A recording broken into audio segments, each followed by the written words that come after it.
একটা মেয়ে বাসে বসে আছে, সবেমাত্র দাঁড়িয়েছে, আর তার পিছনে একজন বিকৃত রুচির লোক তার একদম কাছাকাছি চলে এসেছে।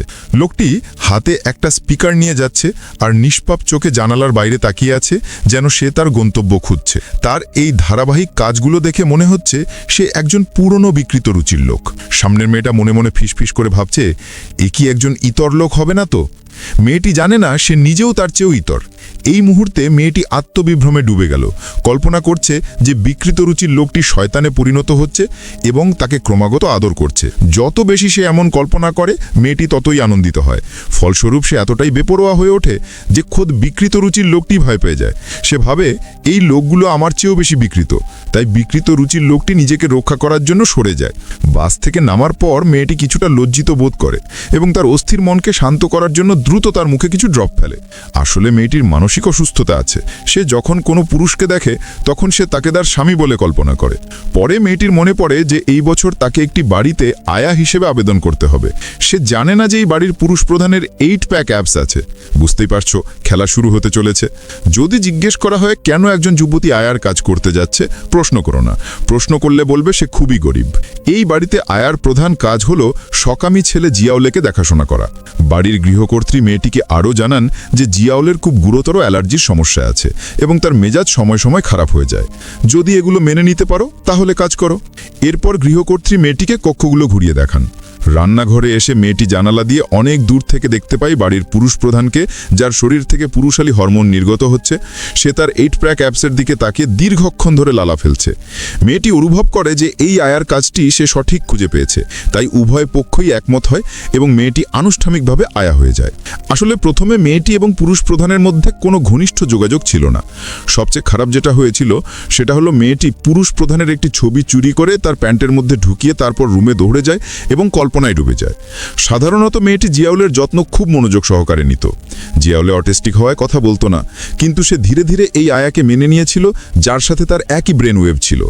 অদ্ভুত বিষয় হলো জিয়াউলে এমনকি তার আগে মারা যাওয়া একটি খরগোশকে মাটি খুঁড়ে বের করে মেয়েটিকে দেখিয়েছিল। সত্যি বলতে যদি সে একজন সাধারণ আয়া হতো তাহলে সে ভাবত যে এই ছেলেটি অটিস্টিক হওয়ার পাশাপাশি কিছুটা মানসিক অসুস্থ। কিন্তু আমাদের আয়া একজন কাপুরুষ। মেয়েটি বিকৃত রুচির। সে এমনকি জিয়াউলেকে উৎসাহিত করে, জিয়াউলে, আমি ভাবিনি যে তোমার এমন অভ্যেস আছে। আমরা একই ধরনের মানুষ। আমাকে শেখাতে দাও কিভাবে এটি আরও ভালোভাবে করা যায়। এইভাবে মেয়েটি খরগোশের চামড়া ছাড়ানোর সময় জিয়াউলেকে ব্যাখ্যা করে। জিয়াউলে কোনো প্রতিবাদ না করায় বরং আগ্রহের সাথে শুনতে থাকায় এই দুজনই বলা যায় একই মানসিকতার। তাদের সম্পর্কেও স্বাভাবিকভাবে আরও ঘনিষ্ঠ হয়ে ওঠে। কিছুদিনের মধ্যেই জিয়াউলের জন্মদিন আসে। গৃহকর্ত্রী কাজের জন্য বাইরে থাকায় ফিরে আসতে পারেননি। এই জন্মদিনটি কেবল মেয়েটি এবং পুরুষ প্রধান জিয়াউলের সাথে পালন করেন। এই আনন্দময় দৃশ্য দেখে যে জানত না, সে ভাবত তারা একটা 3 জনের পরিবার। অবশ্যই মনে মনে খারাপ উদ্দেশ্য নিয়ে মেয়েটি আসলে এমনটাই ভেবেছিল। কে জানে, চরিত্রহীন পুরুষ প্রধানও মনে মনে এমনটাই ভাবছিল। এরপর ছেলের জন্মদিন শেষ হওয়ার পর একাকী পুরুষ প্রধান মেয়েটির কাছে আসে। তারা দুজনেই কামুক হয়ে ওঠে এবং যখন তারা ঘনিষ্ঠ হতে যাচ্ছিল, জিয়াউলে হঠাৎ দরজা ঠেলে ভিতরে ঢুকে পড়ে, তাদের ভালো কাজকে বাধা দেয়। মেয়েটি মুহূর্তের মধ্যে স্বাভাবিক হয়ে যায় এবং দ্রুত জিয়াউলেকে বাইরে নিয়ে যায়। এরপর দীর্ঘদিন যোগাযোগের পর জিয়াউলে মেয়েটির সব কথা মেনে চলতে শুরু করে। সে যা করতে বলে তাই করে, এমনকি মাকে হত্যা করতেও রাজি। মা তাৎক্ষণিকভাবে ব্যথায় আর্তনাদ করে ওঠেন। ছেলেটিও যেন মায়ের তীব্র প্রতিক্রিয়ায় ভয় পেয়ে যায়। যদিও সে অনুভব করছিল যে তার ছেলে সম্প্রতি ঠিক নেই, তবুও রাতে সে ভয় পাওয়া জিয়াউলেকে সান্ত্বনা দিতে যায়। ভয় পেও না ছেলে, মায়ের হাত ব্যথা করে না, আর তুমিও নিজেকে দোষী দিও না। জিয়াউলে অবশ্য বেশ মেজাজওয়ালা। উগ্র মেজাজ এবং অটিজম তাকে এমন একটা শিশুতে পরিণত করেছে যাকে সামাল দেওয়া খুবই কঠিন। কিন্তু এই মুহূর্তে বৃদ্ধা মা কিছুতেই ভাবেননি যে জিয়াউলে এমন হবার পেছনে নতুন আয়ারও কিছুটা অবদান আছে। তবে তাই বলেও সেই কাপুরুষ মেয়েটি মনে করত যে জিয়াউলে যথেষ্ট উত্তেজনাপূর্ণ কাজ করছে না। কে জানে, সে এমনকি জিয়াউলের দৈনন্দিন ওষুধের মধ্যে নিজের ওষুধও মিশিয়ে দিত। যদিও তার ওষুধ মানসিক অসুস্থতা নিরাময় করতে পারে, কিন্তু এর একটি ভীষণ গুরুতর পার্শ্ব প্রতিক্রিয়া আছে। বেশি খেলে হ্যালিউসিনেশন হতে পারে। আর এই সময় মেয়েটি এর মধ্যে ডুবে গেছে এবং নিজেকে বের করে আনতে পারছে না, এবং সে জিয়াউলেকেও এই এক্সপিরিয়েন্স দিতে চায়। একদিন পুরুষ এবং মহিলা প্রধান কেউই বাড়িতে ছিলেন না। মেয়েটি জিয়াউলেকে ওষুধ খাওয়ানোর পর তাকে নিয়ে বাইরে বাইরে চলে যায় এবং একটা পার্টিতে যোগ দেয়। পার্টিতে তারা দুজনেই খুব মজা করে, কিন্তু বাড়ি ফেরার পথে রাস্তা পার হওয়ার সময় তারা প্রায় একটি গাড়ির ধাক্কা খেত। কাকতালীয়ভাবে এই গাড়িটাই ছিল পুরুষ এবং মহিলা প্রধানের। বাড়ির গৃহকর্ত্রী তার ছেলেটিকে বাড়ি থেকে দৌড়ে আসতে দেখে তাৎক্ষণিকভাবে মেয়েটিকে ধমকাতে শুরু করেন এবং শক্তভাবে তার ছেলেকে জড়িয়ে ধরেন। কে জানে এই সময় জিয়াউলে হঠাৎ মা বলে ডাকে। ওয়াও! এটা শুনে গৃহকর্ত্রী এতটাই উত্তেজিত হয়ে পড়েন যে বলেন, আমার ছেলে অবশেষে মাকে ডাকছে। কিন্তু পরের সেকেন্ডে জিয়াউলে মেয়েটির দিকে দৌড়ে যায়। আসলে সে মেয়েটিকে মা বলে ডাকছিল। এতে গৃহকর্ত্রী উত্তেজিত হয়ে পড়েন এবং উন্মাত্তের মতো তার ছেলেকে টানতে শুরু করেন, কিন্তু মেয়েটি আরও নির্লজ্জ হয়ে ওঠে। গৃহকর্ত্রী এসবের কোনো তোয়াক্কা না করে তার ছেলেকে বাড়িতে নিয়ে আসে। মা ডাকার বিষয়টি নিয়ে সে খুব চিন্তিত ছিল। এমনকি ছেলেকে স্নান করানোর সময়ও গৃহকর্ত্রী জিয়াউলেকে জোর করে তাকে মা ডাকতে বলতো, কিন্তু সে যতই হিস্টেরিয়া করুক না কেন জিয়াউলে কোনো কথা বলতো না। আর রাগান্বিত গৃহকর্ত্রী জানত না যে তার স্বামীও চুরি হয়ে যাবে। পুরুষ প্রধানকে দেখা যায় যত্ন সহকারে মেয়েটিকে বাড়িতে পৌঁছে দিচ্ছে। কে জানে মেয়েটি শুধু গাড়ি থেকে নামে না, বরং হতাশায় হাউমাউ করে কাঁদতে শুরু করে। তুমি কাঁদলে পুরুষ প্রধানের কোলে বসলে কেন? এর পরের ঘটনা আর বেশি বর্ণনা করার দরকার নেই, কেউই দেখতে চাইবে না, তাই না? সংক্ষেপে এই ঘটনার পর মেয়েটি সম্পূর্ণরূপে অন্ধকারাচ্ছন্ন হয়ে যায়। সে 15 বছর ধরে উন্মাদ দরিদ্র ছিল। এই সময়ের মধ্যে সে 4টি পালক বাড়িতে স্থানান্তরিত হয়েছে। তার জীবন ছিল খুবই দুর্দশাগ্রস্ত, কিন্তু এখন সে ভালো আছে। মেয়েটির একটি লক্ষ্য আছে, গৃহকর্ত্রীর স্থান দখল করা, পুরুষ প্রধানের স্ত্রী হওয়া এবং জিয়াউলের মা হওয়া।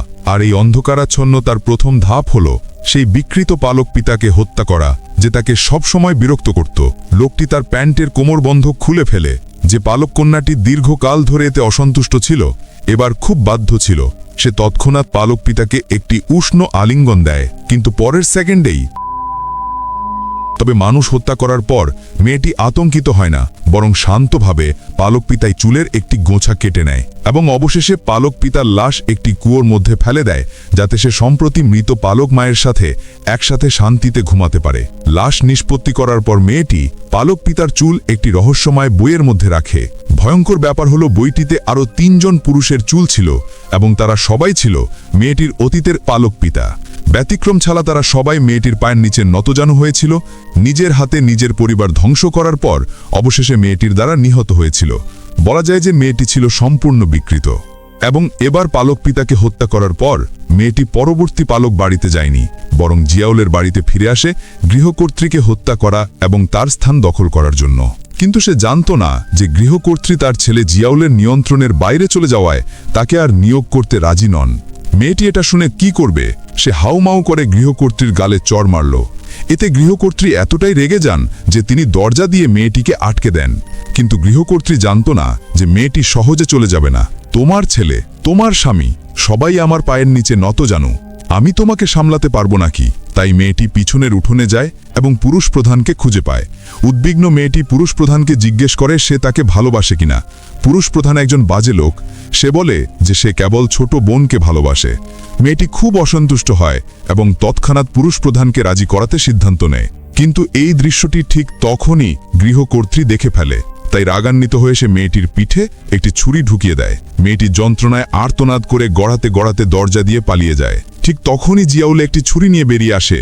মেয়েটি যেন একজন ত্রাণকর্তাকে দেখেছে, জিয়াউলকে তাকে বাঁচাতে অনুরোধ করে। এই সময় জিয়াউলের মুখে হালকা হাসি দেখা যায়। তারপর সে ছুরি তুলে মেয়েটির গলায় শক্তভাবে ঢুকিয়ে দেয় এবং একপাশে পুরুষ ও মহিলা প্রধান তাদের ছেলের এমন আচরণ দেখে আশ্চর্যভাবে শান্ত ছিলেন। গৃহকর্ত্রী এমনকি কোনো উদ্বেগ বা ভয় ছাড়াই বলেন, এখন সময় হয়েছে ছেলের জন্য একজন নতুন আয়া খুঁজে বের করার। অবশেষে পুরুষ প্রধান বাড়িতে একটি গর্ত খনন করে এবং মৃত মেয়েটিকে কবর দেয়। আরও ভয়ঙ্কর ব্যাপার হলো মেয়েটিকে কবর দেওয়া গর্তে আরও অনেক মৃত আয়া ছিল, এমনকি কিছু আয়া কঙ্কালে পরিণত হয়েছিল। সম্ভবত মৃত মেয়েটি কল্পনাও করতে পারেনি যে এই পরিবারটি সবচেয়ে বিকৃত। জিয়াউলের আসলে কোনো অটিজম ছিল না, বরং সে ছিল উগ্র মেজাজি, হিংসা ভালোবাসত এবং মানুষ হত্যায় আনন্দ পেত। স্বামী স্ত্রী তাদের ছেলেকে বাঁচানোর জন্য অবিবাহিত এবং অনাথ আয়া নিয়োগ করত, যাতে তাদের ছেলে তাদের হত্যা করতে পারে। এখানেই ছবিটি শেষ। 1 চামচ চিনি নামটা শুনে যতটা মিষ্টি লেগেছিল, গল্পটা কিন্তু ততটাই তেতো। Sometimes the devil doesn't wear a red cloak and horns. He wears a normal face. কখনো কখনো যাকে সবচেয়ে নিরীহ ভাবি, সেই হয়তো সবচেয়ে ভয়ঙ্কর। যদি তোমাদের এই গল্পটা ভালো লেগে থাকে, যদি মনে করো এতে নতুন কিছু জানতে পেরেছো, তাহলে অবশ্যই একটা লাইক দিয়ে দিও। তোমাদের একটা লাইক আমাদের জন্য অনেক বড় অনুপ্রেরণা। আর এমন আরও রোমাঞ্চকর গল্প আর ব্যাখ্যা পেতে চ্যানেলটা সাবস্ক্রাইব করতে একদম ভুলো না। তোমাদের বন্ধুদের সাথেও শেয়ার করো, যাতে তারাও এই অসাধারণ অভিজ্ঞতাটা মিস না করে। আবার দেখা হবে নতুন কোনো গল্পের সাথে। ততক্ষণ পর্যন্ত ভালো থেকো, সুস্থ থাকো আর অবশ্যই সতর্ক থাকো, কারণ এই পৃথিবীর প্রতিটা কোণায় লুকানো আছে নতুন কোনো রহস্য।